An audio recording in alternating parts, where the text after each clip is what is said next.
Welcome back to the channel, everybody.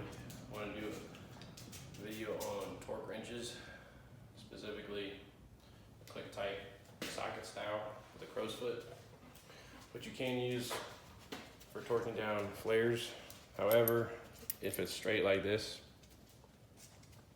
and you're torquing on the flare nut, it's going to be a different torque value than if you actually torque it with it, the crow's foot right here set at 90 degrees. If you have it set to 90 degrees like that, it's going to be the exact torque value that your torque wrench is set for. So it's important to do that if you're using a crow's foot on a socket style torque wrench. Otherwise, you're going to be too tight or too loose. So, just to demonstrate, the flare nut needs to be in there at a 90-degree angle. Torque, keep it at a 90-degree angle.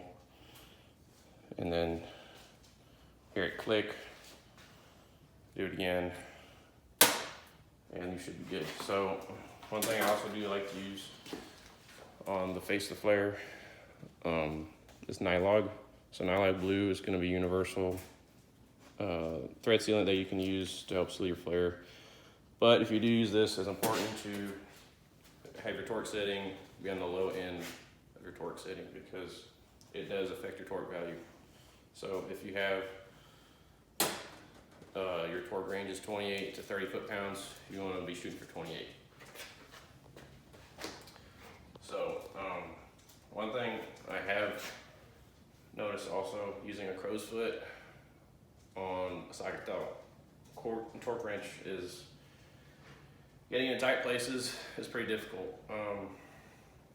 If you have like the Yellow Jacket click tight torque wrench that has the head that goes straight on and does not move, that's really probably what I'm gonna get and use moving forward, because that's definitely better for getting into tight places.